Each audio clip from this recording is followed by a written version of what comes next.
Hello, good morning, family. I would like to welcome you to Naname's classroom this morning. Remember, in this classroom, knowledge is what? It's power. Tell yourself you're going to acquire what? Power. And it is done. Yesterday, we were looking at reading and viewing, which I made you understand that reading is the activity or skill of looking at and comprehending the meaning of written or printed material by interpreting the characters or symbol of which it is what it is composed of. So when you're interpreting it, giving what a meaning to it by reading it through, that you are normally I told you that we use the word perusal. You peruse through it to see this written words, whether it's a text, whether it's a symbol, to say it out, to make meaningful sense to it. We call it what? Reading. People read without even letting the words also come out of their mouth, but they still read as well. So that was what we're looking at. We also later find out that there are other reading tips that you and I have to acquire or to know, so that we can become a good reader, or we can become a fluent reader, sorry. So the first thing I said was the tone, which I said that you must check your tone to be able to become an effective reader. Your feelings, project it through your reading as well.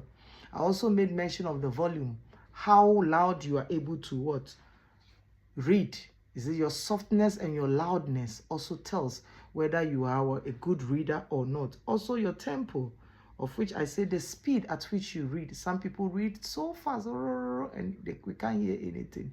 You don't need to be too fast. You don't need to also be too slow, no. But be moderate here and there.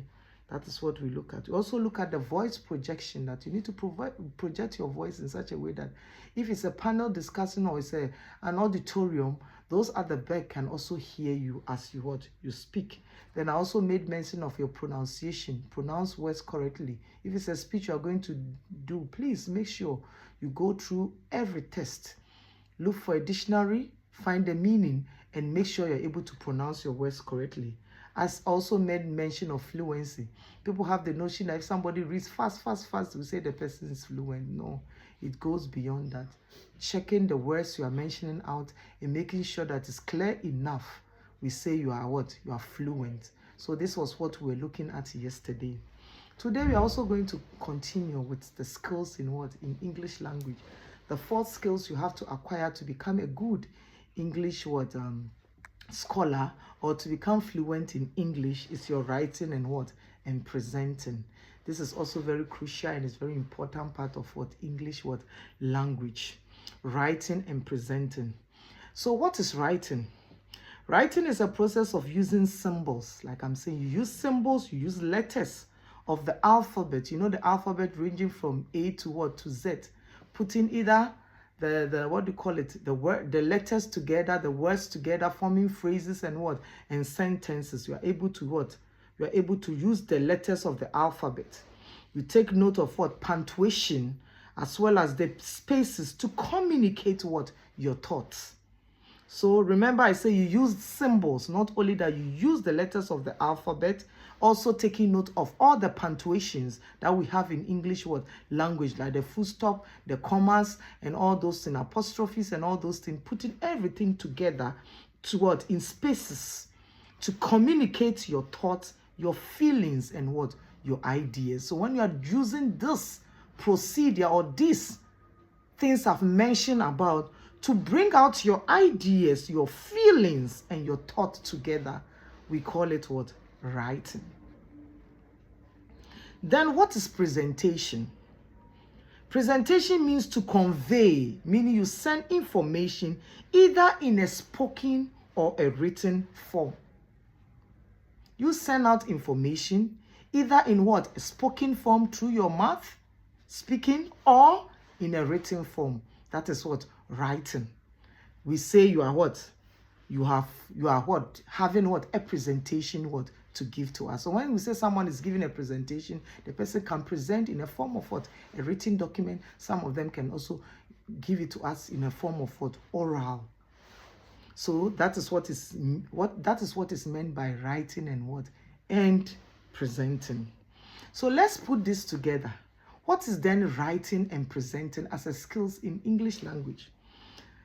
I say the process of using symbols, letters of the alphabet, punctuation, take note, spaces to communicate your thoughts, feelings, and idea, and conveying the information in either spoken or written form. It is termed as what?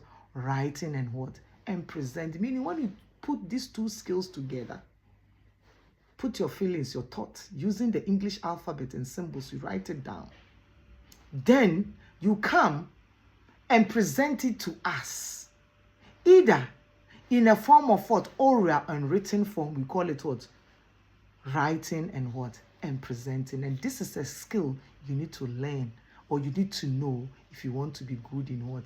English as what? As a language. So let's look at examples of what? Writing and presenting that we normally give. Things that we write. We write essays. There are different types of essays. Reflective essay, narrative essay, argumentative essay, many other essays that we put down. So when you write an essay, it's an example of what? A skills you are acquiring. We call writing and what? Presenting. Another one is your curriculum vitae. We normally call it a CV. We normally use this to seek for what? Job. So your CV, when you are writing it, that is another form of what? A skill we call writing and presenting. Also, covering letter. Most CVs have a cover letter that accompanies with the curriculum vitae to wherever you are going to seek what? Employment from. So writing also a cover letter is also an example. And notice, we put notice there to convey information across to what? To people. That is also an example of what? Writing and what? Presenting. We write an agenda. We also write minutes of a meeting. Not only that, we also do book review. You read book, then you review. Write your review. What you acquired through reading that book, your knowledge, etc. You put them down. Another one is a dialogue, an information between one person and what? And another. We also write them down. Another one are novels. Nowadays, people write novels. Is it fiction or non-fiction? Short stories. Longer stories, we call them novels. All these put together is an example of what? A written what? Skills. Also, people put drama. We have come to learn about Macbeth, the Animal Farm, Chinua Achebe's Animal Farm. Yes, things fall apart, everything together. All these books I've mentioned about. Not only the Romeo and Juliet. All these are examples of what? Written what? Skills that we make use of. Also drama script, like I've made mention of. The Marriage of Anas Sasawa. So many things that we have read of. Articles, we read the newspaper articles, both on television, the newspaper. All these are part of what? Examples of what? Written what? Scripts, or written what? Information that we make use of, and it's an example of a skill you need to acquire if you want to become what? Good in what? English as what? As a language. The next one is writing process and the steps. What are the writing process? How can you write? It's a skills you need to know. So the writing process, these are the tips you have to follow whenever you are writing. As time goes on, we are going to take each one of what? The writing process, that we are going to go through it, and how to write a novel, how to write a script, how to write an essay, all the different types of essay. But the tips or the whole process in writing goes as this. You first have to plan. There's nothing one will do without planning. You have to have time to plan through your lesson by putting drafts, maybe mind map, flow chart, whatever it is. You plan what you are going to say. Then when you are done, you start drafting, putting sentences together now. Whatever you've proof writing, yes, you've started with, put everything together. We say you are what? You are drafting. The next step is what? Revision and editing. Now you edit, check your spelling, check everything. Make sure it is in order. You now write properly and make sure it is what? It is in order. The fourth step is what? Your proof what? Reading. After you have written everything, now you have to read through. Read to ensure that you are making sense. Does it send a message across? Have you captured every information? Whatever that were your mind map was, or whatever you were planning, have you put everything together? You check that. And lastly, is your presentation. You present your written skills or your written document either in a form of oral, or you bring it in a form of a book, or you bring it in a form of a script, whatever it is, you bring it. Then we say you have done, or you have acquired what? A skills in what?